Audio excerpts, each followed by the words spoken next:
So when you look at the blueprints for some really complex physical system, say, I don't know, a commercial nuclear reactor or a global telecom network, there's this inherent expectation of rational engineering, right? Oh, absolutely. I mean, it functions as a closed loop of logic. Assuming the physical components hold up, the system's behavior is basically subject to human design and control. Right. You can trace the circuits, calculate the load tolerances, and it all resolves into this mathematically sound, predictable architecture. It's designed to operate within known parameters without, tearing itself apart. Exactly. Yet when we shift our focus to the architecture of the global political economy, that whole presumption of engineered rationality just completely disintegrates. And he really does. We're suddenly confronted with a systemic landscape that's characterized by just intense volatility. It operates on these macroeconomic laws that frequently appear to completely override human intent. It's like we are stepping into a machine that seems to build itself while simultaneously generating the forces that periodically dismantle it. That's a great way to put it. So, welcome to this custom deep dive. Today we're taking on the fairly formidable task of unpacking the underlying mechanics of the capitalist mode of production. And we're doing this through a highly specific, historically monumental lens, which is the massive body of work by Karl Marx and Friedrich Engels. Right, often referred to academically as the MECW, which of course culminates in the volumes of Capital. Exactly. Our objective today is to decode what they termed the laws of motion of bourgeois society. So we're going to put this theoretical engine up on the blocks, trace the flow of value through its circuits, and really examine the internal math that, according to these texts, governs its operation. It's a massive undertaking, but it's fascinating when you get into the actual gears of it. It really is. But before we parse a single theoretical concept, we really need to establish the operational parameters of this discussion for you, the listener. We are analyzing source material that is fundamentally political and, frankly, historically explosive. Oh, definitely. I mean, these texts have literally served as the ideological architecture for revolutions, global realignments, and just intense geopolitical conflict over the last century and a half. Exactly. And because of that reality, our methodology on this deep dive is strictly analytical and rigorously impartial. We are functioning purely as objective cartographers of the theory. Right. We are not endorsing the ideological conclusions, nor are we offering a critique from some opposing political framework. Our sole purpose today is to examine the specific economic mechanics, the historical logic, and the mathematical formulas contained within these original texts. We just want to help you understand the internal architecture of the theory itself. And honestly, treating the text as an internal logical system is really the only viable way to understand its historical weight. Yeah. Regardless of any external economic critiques you might have, the MECW constructs this highly intricate, totally self-contained mathematical and philosophical universe. To grasp it, you kind of have to temporarily inhabit its premises. Right. You have to play by its rules for a minute. Right. And the central premise, which is really the primary hook of their entire theoretical framework, is a paradox. A huge paradox, yeah. The authors argue that the system's most celebrated achievements, things like hyper-efficient industrial organization, the massive division of labor, and the unrelenting acceleration of automation, that these are the precise mechanisms that guarantee its periodic catastrophic breakdowns. Which is wild to think about. Right. The forces driving its immense wealth generation are mathematically identical to the forces driving its structural crises. Yeah, it's a deeply dialectical approach to economics. And to understand how that paradox actually functions, we have to start at the absolute molecular level of their economic theory. So where do we start? We have to analyze the foundational unit of the capitalist system, which they define as the commodity. But more specifically, a very unique type of commodity that enters the market whenever someone seeks employment. Okay, so we're looking at the fundamental transaction of the labor market. But the texts diverge pretty sharply from classical political economy right here at this foundational level, don't they? Because Adam Smith and David Ricardo, like the titans of the classical school, they had essentially hit a brick wall regarding the origin of profit. They absolutely did. So the classical school operated on the labor theory of value, which basically posits that commodities exchange in the market at values determined by the socially necessary labor time required to produce them. Okay, socially necessary labor time. Yeah. So if the market is in equilibrium, it's an exchange of equivalence. A coat that takes 10 hours to make exchanges for a quantity of linen that also takes 10 hours to make. But the mathematical problem there is pretty obvious. Exactly. If every transaction is an exchange of equivalents, where does the surplus come from? I mean, if a capitalist buys raw cotton at its true value, buys machinery at its true value, and buys labor at its true value, and then sells the finished yarn at its true value, the equation should just balance out to zero. Right, there should be zero profit. Right, so how did they explain it? Well, the classical economists were left trying to explain profit as either, a surcharge added in circulation, which implies someone is perpetually being cheated, and that just doesn't hold up as a systemic macro rule, or they explained it as the wages of the capitalist for managing the operation. And Marx viewed this as a critical failure of their model.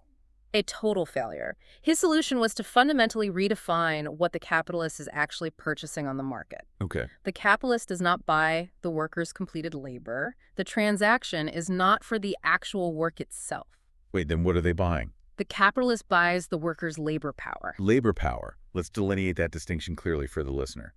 Labor power in this framework is the physical and mental capacity to perform work. Exactly. It's the potential energy of the human being, bounded by a specific time frame. So it's kind of like renting a car for a flat daily rate. You aren't paying per mile driven. You are buying the actual capacity to drive it. And if you manage to drive it 24 hours straight, you extract a massive amount of value from a fixed price. That is a perfect analogy. Labor power is the aggregate of those mental and physical capabilities existing in a human being, which they exercise whenever they produce a use value. Okay. So when a worker signs a contract, they aren't selling the literal output of their shift. They are alienating their capacity to be directed. They're selling a commodity, which is their own temporary subordination and biological energy. Which introduces a huge historical prerequisite that the texts spend a massive amount of time detailing. Because for labor power to appear on the market as a commodity, you need a very specific set of historical conditions. Oh, absolutely. You can't just have people. You need people who are, as the text phrases it, free in a double sense. Yeah, the double freedom is a brilliant piece of historical sarcasm on Marx's part. How so? Well, first, the worker must be a free individual, meaning they are legally able to sell their labor power as a commodity, unlike a serf or a slave. But second, they must be free from the means of production, meaning they can't own their own land or their own looms or their own raw materials, because if they did, they would just produce and sell commodities themselves, not their capacity to work. Ah, okay. So the Enclosure Acts in England, for example, the violent privatization of common lands, these weren't just agricultural reform. No, not at all. The texts frame them as this brutal, necessary historical process of basically tearing the peasantry away from their means of subsistence, forcing them into the cities with absolutely nothing to sell but their own biological capacity to work. Exactly. It's the creation of the proletariat. It's the historical separation of the producer from the means of production. Wow. And once that separation is achieved, labor power becomes a standard commodity circulating in the market. And because it is a commodity, its value has to be determined by the exact same law of value that governs cotton or steel. Which is the socially necessary labor time required for its reproduction. So how does one calculate the production cost of human labor power? So the value of labor power resolves into the value of a definite quantity of the means of subsistence. Meaning what they need to survive. Right. It's the socially necessary labor time required to produce the food, the clothing, the shelter, and the fuel necessary to maintain the worker as a functioning biological mechanism, basically so they are capable of returning to the factory floor the next day with the same vigor. But the calculation goes beyond just, like, mere daily caloric intake, doesn't it? The texts point out that the labor force suffers attrition. Workers age, they get injured, they die. Yeah, it's a bit grim, but logically necessary for the theory. So the cost of reproducing labor power on a macro scale have to account for the replacement of the workers. Exactly. The value of labor power includes the means of subsistence for the workers' substitutes, which are their children. This ensures the continuous perpetuation of the laboring class. Furthermore, if the labor requires specific skills, the cost of education and training is factored into the value of that specific labor power. So an engineer's labor power costs more to produce than an unskilled textile worker's, which explains the structural difference in their wages. Okay, but there is a deeper, heavily contested implication here. If the wage is simply the monetary expression of the value of labor power, then the capitalist is actually acting entirely fairly according to the laws of commodity exchange. Yes. This is a crucial point that is often completely misunderstood in pop culture interpretations of capital. People think Marx says it's theft. Right, but Marx is not arguing that the capitalist is shortchanging the worker at the hiring desk. If the capitalist pays the daily value of the labor power, which is enough to sustain the worker, it is considered a fair market exchange of equivalence. The capitalist pays the full value of the commodity they purchased. But then we return right back to that original brick wall. If the capitalist pays the full value of the labor power, where in the world does the profit come from? And the answer lies in the unique use value of this specific commodity. Use value. Yeah, every commodity has a use value, which is the utility you get from consuming it. Like, the use value of bread is nutrition. The use value of a machine is shaping metal. Okay. But the use value of labor power is that it is the source of value itself. It has the completely unique property of being able to create more value than it costs to maintain. This shifts the analysis from the sphere of circulation, which is the market, into what the texts call the hidden abode of production. We move from the transaction desk to the factory floor. Precisely. Once inside the factory, the capitalist consumes the use value of the labor power they purchased. They put the worker to work. And here's where the mechanics of exploitation, and we're using that strictly as a technical term for surplus extraction, become mathematically clear. Okay, let's break it down. We have to divide the working day into two distinct temporal zones. And the first zone is necessary labor time. Right. Necessary labor time is the portion of the working day during which the worker produces a value equal to the value of their own labor power. So their wages. Yes. Let's use the textile examples that totally dominate Volume 1 of Capital. Suppose the daily cost of the means of subsistence for a spinner requires 6 hours of average social labor to produce. So if the spinner works for 6 hours, they have added new value to the raw cotton equivalent to their own daily wage. They have essentially reproduced the capitalist's outlay for their labor power. Exactly. At hour 6, the ledger is balanced. The worker has generated the exact value they cost the capitalist. But the capitalist didn't purchase 6 hours of labor. No, they didn't. They purchased the labor power for the entire day. Right. The capitalist has the right to consume this commodity for 10, 12, or historically even 14 hours. Which brings us to the second zone, surplus labor time. Right. So during surplus labor time, the worker continues to expend labor power, continuing to add new value to the commodities being produced. But this value requires absolutely no equivalent outlay from the capitalist. It is unpaid labor. Exactly. The value created during this period is surplus value. And this is the core architectural breakthrough of their entire economic theory, isn't it? That all profit, rent, and interest, the entirety of the wealth accumulated by the capitalist class, is mathematically derived from this specific reservoir of unpaid surplus labor time. Yes. It is the extraction of value without compensation, but it's entirely veiled by the legal form of the wage contract. Veiled how? Well, think about a slave system. The exploitation is obvious. Even the labor necessary to keep the slave alive appears as unpaid labor. Under feudal serfdom, the serf works 3 days on their own land and 3 days on the lord's estate. The spatial and temporal division between necessary and surplus labor is visible. Right, it's out in the open. But under the wage system, the necessary and surplus labor are blended together in a continuous shift. The worker is paid for the whole day, which creates the illusion that all their labor is paid labor. Oh, wow. The wage form basically extinguishes every trace of the division of the working day. It totally masks the extraction. Exactly. But if the entire engine of capital accumulation relies on maximizing this surplus value, then the immediate imperative for the capitalist is to widen that margin.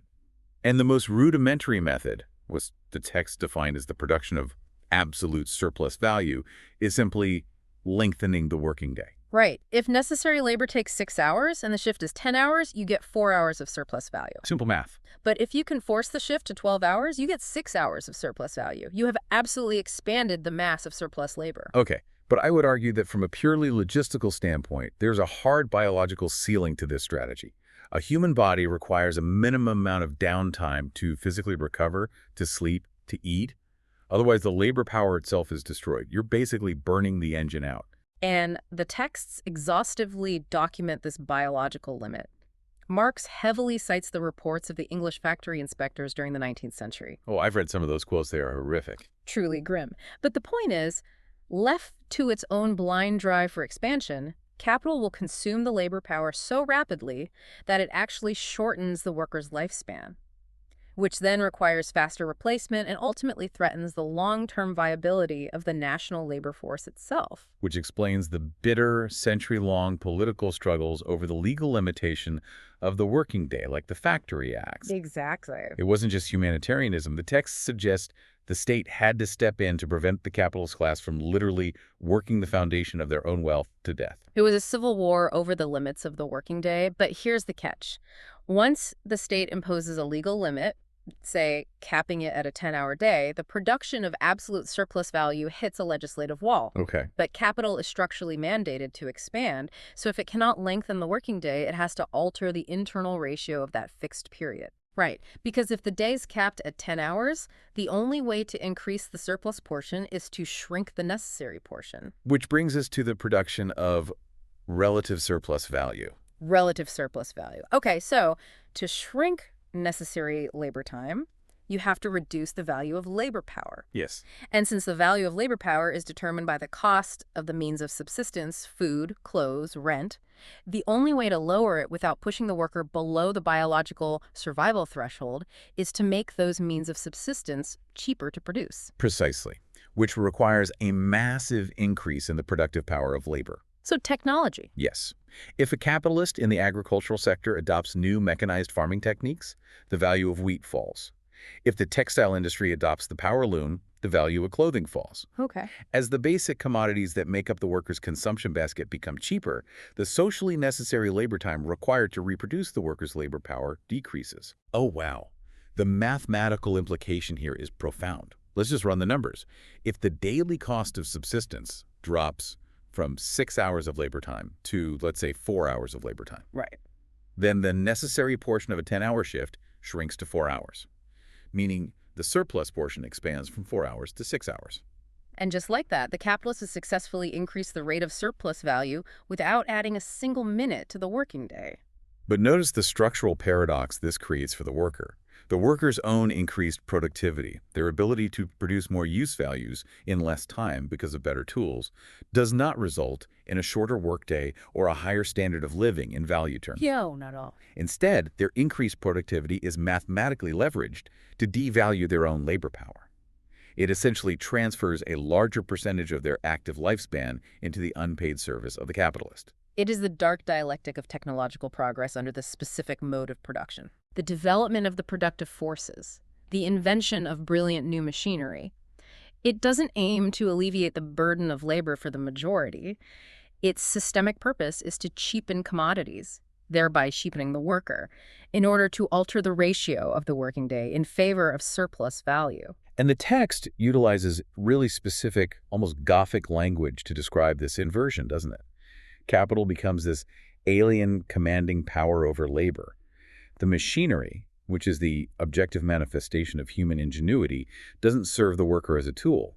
Instead, the factory mechanism employs the worker. Right. The dead laborer embodied in the machine dominates the living labor. Exactly. Marx refers to it as the subsumption of labor under capital. The worker is essentially reduced to a conscious appendage of the machine, their movements completely dictated by the rhythm of the automated process. Like a cog. Yeah.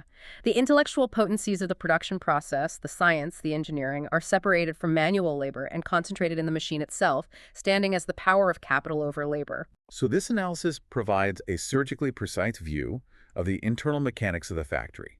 It's this space characterized by intense rationality, dictatorial planning, and a mathematically optimized division of labor. The capitalist exercises absolute authority over the coordination of forces to maximize the extraction of surplus value. Right. Inside the factory, it is highly organized. But, and this is a huge but, Yeah. when we zoom out from the factory floor to the broader macroeconomic landscape, that localized order completely vanishes. Completely. The texts highlight this massive terminal contradiction between the socialized organization of production inside the individual enterprise and the sheer, unadulterated anarchy of the market outside of it. And this is where Engels' contributions, particularly in a text called Anti-Düring, become highly relevant. So break that down for us. So inside the factory, production is a social act. Hundreds or even thousands of workers coordinate their efforts in a highly structured, rational plan. Right. But the appropriation of the products of this social labor remains entirely private. The capitalist owns the commodities. And these privately owned commodities must then be thrown into the global market to actually realize their value. But the market operates completely blindly. Yes. There is no central intelligence coordinating the macroeconomy. Let's say a manufacturer of footwear produces tens of thousands of shoes. They base that on the productive capacity of their machinery and the drive for surplus value, not based on some calculated, rational assessment of the societal need for shoes. They don't know the exact demand. They don't know the purchasing power of the demographic they're targeting. And crucially, they have absolutely no idea what the other 100 shoe manufacturers are producing at that exact same moment. Exactly. Production is undertaken by independent private producers who are aggressively competing against one another. Yeah. And the primary imperative in this competitive environment is secretiveness. You conceal your technological advantages, you conceal your market strategies, because your survival literally depends on capturing market share at the expense of your rivals. So trade, under these anarchic conditions, basically operates through mutual mistrust and the exploitation of ignorance. That's a perfect way to describe it. It's often called legalized fraud in the texts. It sounds like, let me give you an analogy for the listener. It sounds like having a perfectly disciplined, highly choreographed orchestra inside a stadium. Okay. But they're sharing the field with 10,000 other orchestras, all playing randomly without a conductor and somehow hoping a beautiful symphony emerges. That is exactly what it's like. The market only enforces its discipline after the fact. It's an ex post facto regulation. The producers are essentially firing blind into the economy, waiting to see if the market absorbs the impact. Right. The text argues that the laws of value assert themselves not through rational planning, but through the violent fluctuations of price, acting, and I love this quote, like a natural law of gravity when a house falls about your ears. The producers become the playthings of chance. They're subordinated to the alien forces of the market, which act upon them as blind, uncontrollable natural laws. The rationality of the individual capitalist in optimizing their factory actually exacerbates the irrationality of the total system. Yes, that contradiction is key. So what happens when this hyper-efficient, surplus-extracting factory system collides with the blind anarchy of the market? Because that collision generates what the MECW identifies as the most spectacular and devastating phenomenon of the capitalist epoch. The cyclical commercial crisis. The crisis of overproduction, which is a concept that fundamentally breaks with previous historical epochs, and it specifically repudiates the classical economic doctrine known as Say's law. Right, Say's law. So Jean-Baptiste Say argued that supply creates its own demand. Okay, how does that logic work? The logic is that the production of a commodity pays wages to workers and profits to capitalists, which then provides the exact amount of purchasing power needed to buy the commodity back. According to Say, a general glut of overproduction is theoretically impossible. And Marx dismantles Say's law by pointing out the separation of purchase and sale. Yeah. I mean, in a barter economy, you trade a coat for wheat. The transaction is immediate and unified, but the introduction of money splits the transaction. You sell your commodity for money, but there is no systemic law forcing you to immediately spend that money to buy another commodity. You can just hoard it. And if a significant portion of the capitalist class decides to hold on to money, perhaps due to a sudden drop in expected profitability, the chain of circulation breaks. Commodities are produced, but the corresponding demand vanishes into hoards. But the crisis of overproduction goes much deeper than just monetary hoarding, doesn't it? Yeah. It's rooted in the very dynamics of surplus value we were just discussing. The capitalist is driven by competition to constantly expand production, to innovate, to pump out an ever-increasing mass of commodities. Yes, the productive forces develop at a geometric rate. Right. But on the other side of the equation, how is this massive expansion of production funded? By maximizing surplus value. Which means keeping necessary labor wages as low as possible. Exactly. The system demands that the vast majority of the population, the working class, exists at a highly restricted level of consumption. So we have a systemic structural divergence. The capacity to produce wealth expands exponentially, driven by the profit motive and technological development. But the capacity to consume that wealth is strictly limited by the exploitative conditions required to generate the profit in the first place. Wait, so let me get this straight for the listener. The system crashes not because we are bad at making things, but because we are too good at it and simultaneously too reluctant to pay the people who make them enough to actually buy them. That is exactly it. The market simply cannot absorb the avalanche of use values. The contradiction erupts violently. Suddenly, the economy experiences a seizure. It is a crisis of abundance, which is historically totally unprecedented. If you look at feudalism or antiquity, societal crises were almost universally driven by scarcity. A crop failure, a prolonged drought, a devastating war. These events destroyed the means of subsistence, leading to famine. People starved because there wasn't enough wealth. But the capitalist crisis turns that logic completely on its head. How so? Under this system, society is periodically thrust into a state of temporary barbarism, not because of a lack of wealth, but because it possesses too much civilization, too much industry, too much production. The systemic distress is caused by an overabundance of commodities that cannot be sold profitably. And the texts provide some incredibly visceral descriptions of these crises. The circulation of commodities basically paralyzes. Warehouses are stacked to the ceiling with textiles, foodstuffs, and machinery, while literally outside those warehouses, the working population is suddenly cast into absolute destitution. The credit system collapses, which just exacerbates the panic. Money, which is supposed to be the medium of exchange, becomes a barrier to exchange. Factories are shuttered because further production only deepens the glut. And because capital is a process, its value in motion capital that sits idle ceases to function as capital. It undergoes immense devaluation. We see the intentional, violent destruction of productive forces. Goods are allowed to rot or they're actively destroyed just to artificially constrain supply. Right, to fix the prices. Bankruptcies clear the field of weaker capitalists, whose assets are absorbed by larger conglomerates at fire sale prices. This leads to a massive centralization of capital. And the human cost is displaced entirely onto the working class. Millions of workers are expelled from the production process, swelling the ranks of what Marx terms the Industrial Reserve Army. The unemployed. Yes, but it's not just a static pool of the unemployed. It is an active, functional component of the capitalist mechanism.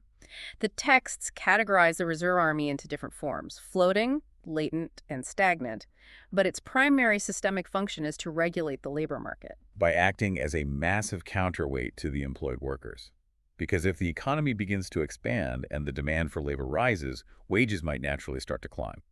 And if wages climb too high, they eat into the rate of surplus value. They threaten the profit margin. And that's exactly the point where the Reserve Army exerts its downward pressure. The sheer abundance of desperate, unemployed workers competing for jobs acts as a structural ceiling on wage growth. It disciplines the employed workforce. Because a worker is much less likely to demand shorter hours or better conditions if there is a line of starving people outside the factory gates willing to take their place for half the pay. Exactly. The overpopulation of the working class is therefore an artificial product of capital accumulation. The system continually produces a redundant working population to ensure its own unimpeded expansion. Wow. The crises aren't anomalies. They are the violent systemic mechanisms through which the system temporarily resolves its internal contradictions, clears out the dead wood, and resets the baseline for the next cycle of accumulation. And each cycle demands a wider market and a more intense exploitation of labor, paving the way for even more extensive and more destructive crises in the future. It's a spiral trajectory. It really is. So to survive this brutal, cyclical environment, the individual capitalist has really only one viable strategy. They must outcompete their rivals by cheapening their commodities. And the primary instrument for cheapening commodities is the relentless application of machinery and automation. Which brings us to perhaps the most controversial, mathematically dense, and heavily debated theorem in the entire MECW, primarily detailed in Volume 3 of Capital: the tendency of the rate of profit to fall. This is where the structural logic of the system seems to turn entirely against itself. To understand this, we have to unpack what they call the organic composition of capital. Right. So the total capital invested by a business owner is divided into two distinct categories based on their role in the production of value. Okay, and the first is constant capital, which is denoted in the text by the letter C. Constant capital comprises the machinery, the factory buildings, and the raw materials. It is called constant because it does not create any new value during the production process. I want to pause and challenge that premise because from a conventional economic standpoint, that seems totally counterintuitive. I mean, if I invest $10 million in a state-of-the-art automated assembly line that can produce cars 10 times faster than human hands, it certainly appears that the machinery is highly productive in generating immense value. It is producing an immense amount of use values, the physical cars. It is highly productive in a material sense. But remember the strict definition of value in this framework. Value is materialized, socially necessary human labor time. Okay. A machine is the product of past human labor. It is dead labor. It has a definite value based on the labor required to build it. When the machine operates, it does not create new value out of thin air. It simply transfers its own pre-existing value into the new commodities as it wears down. Can you give an example of that? Sure. If a machine has a value of 1 million hours of labor and a lifespan of 1 million operations, it transfers exactly 1 hour of value to each product. It cannot be exploited. It cannot be forced to work unpaid surplus hours. It transfers only the value it contains, remaining constant. I see. So the only element capable of creating new value, capable of yielding surplus value, is the living human being, which is the second category. Variable capital, denoted by the letter V. Variable capital is the money laid out for wages, the purchase of labor power. It is variable because it alters its value during the production process. It reproduces its own cost and generates in excess the surplus value, which is denoted as S. Okay, so the mathematical formula for the rate of profit is not just the mass of surplus value. The rate of profit is the surplus value, S, divided by the total capital invested, which is the constant capital plus the variable capital, C plus V. Exactly. Rate of profit equals S divided by C plus V. Now, let's observe what happens when a capitalist automates to survive competition. They replace living workers with advanced machinery. The capitalist massively increases their investment in constant capital, C, while relatively decreasing their investment in variable capital, V. The ratio of constant to variable capital, what Marx calls the organic composition of capital, rises. And here's the fatal paradox. As the capitalist automates, they are systematically purging the production process of the only element that actually creates surplus value, living labor. Okay, let's run a hypothetical model to make this concrete for the listener. Say a factory initially operates with $1,000 in constant capital like cheap tools and $1,000 in variable capital, so many workers. The rate of surplus value is 100%, meaning the workers produce $1,000 of surplus value. The rate of profit is 1,000 divided by the total 2,000, so 50%. Right, 50% profit rate. Now the capitalist modernizes. They invest $8,000 in advanced robotics, which is constant capital, and reduce their workforce, dropping variable capital to $2,000. Assuming the exact same 100% rate of exploitation, remaining workers produce $2,000 in surplus value. So the massive surplus value had increased from $1,000 to $2,000. But look at the rate of profit. It is now $2,000 divided by the total investment of $10,000, the 8,000 C plus the 2,000 V. The rate of profit has dropped to 20%. The rate of profit falls not because labor is less productive, but precisely because it is more productive. As the technological capacity of the system expands, the mass of dead labor, the machinery grows so colossal that the living labor required to operate it becomes relatively smaller and smaller. Since living labor is the sole source of profit, the overall rate of return on the massive total investment must mathematically decline. But wait, the obvious counter-argument here is that the individual capitalist who introduces the new machinery first doesn't experience a drop in profits at all. They experience a massive windfall. If my robotic assembly line produces goods cheaper than the social average, I can sell my commodity slightly below the market price, undercut all my competitors, and capture a massive super profit. Yes, and the texts perfectly account for that. The pioneering capitalist absolutely reaps a temporary super profit, and that is exactly what compels them to innovate in the first place. But the market does not stand still. Right. The coercive laws of competition force every other capitalist in that sector to adopt the exact same robotic assembly line or face bankruptcy. And once the new, highly mechanized method of production becomes the social average, the socially necessary labor time required to produce that commodity falls universally. The market price of the commodity drops to reflect its new lower value. The temporary super profit vanishes. And the entire sector is now operating with a radically higher organic composition of capital.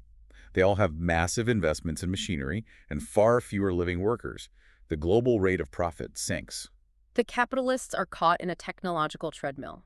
Every rational step they take to maximize their individual profit in the short term systematically undermines the foundation of profitability for the entire system in the long term. Wow. Now, The texts do explicitly outline countervailing factors, right? Like mechanisms the system uses to delay or offset this falling rate. They can increase the intensity of exploitation, forcing the remaining workers to work faster. They can cheapen the elements of constant capital, maybe driving down the cost of raw materials through imperialist expansion or foreign trade. They can also push wages below the actual value of labor power. But the texts argue that these are only temporary reprieves. The fundamental mathematical trajectory remains downward. The sheer accumulation of constant capital will ultimately overwhelm the countervailing factors. And as the rate of profit falls, the absolute mass of capital required to start a profitable enterprise becomes astronomical, which I guess accelerates the centralization of capital into monopolies and massive credit institutions. And critically, when the rate of profit drops too low, the incentive for capitalist investment evaporates. Capital basically goes on strike. If $1 billion investment only yields a fraction of a percent in profit, the capital is hoarded or thrown into highly volatile speculative bubbles instead of productive enterprise. The engine stalls. Which returns us to the crisis, but now on a much more profound structural level. It's not just a cyclical glut of commodities, it is a structural crisis of profitability rooted in the very technological advancement the system prides itself on. The historical mission of capitalism, according to the MECW, is the ruthless, massive development of the productive forces. It builds the technological foundation for a society of absolute abundance. But the social relations of production, the requirement that all this machinery must operate solely for the extraction of surplus value, becomes an agonizing fetter on that very technology. The mechanism of survival is the mechanism of systemic asphyxiation. The system chokes on its own accumulated dead labor. We have traced a massive theoretical arc today. We started with a unique commodity of labor power, where the distinction between necessary and surplus labor creates the hidden wellspring of profit. We examine how the drive to expand that surplus value necessitates the cheapening of commodities through technological innovation, leading to the subsumption of the worker by the machine. We then watched as this hyper-organized extraction inside the factory collided with the blind anarchy of the global market, predictably detonating into devastating crises of overproduction, where society basically starves in the midst of absurd abundance. And finally, we followed the math to its terminal paradox.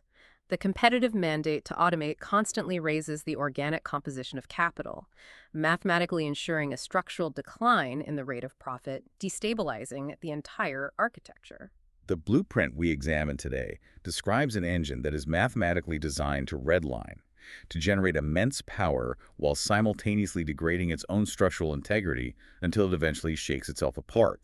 But beyond the economic formulas, the MECW leaves us with a deeply unsettling philosophical conclusion regarding the nature of human agency. The authors argue that under this specific mode of production, the aggregate result of billions of rational, individual human decisions creates a systemic superstructure that operates completely independently of human control. Capital transforms into an alien power. The accumulated, objectified labor of humanity rises up and confronts living humanity as a dominant, hostile force. It is a vast, self-replicating algorithm of value expansion. It dictates who works, who starves, which industries thrive, and which nations face ruin, with the cold, unfeeling indifference of a geological process. So I leave you with a final thought to consider as you observe the macroeconomic realities unfolding around us today: the rapid deployment of AI, the staggering centralization of corporate power, the strange coexistence of record market highs and deepening precarity. Consider the possibility raised by these texts. Do we as a society actually dictate the economic laws that govern our lives?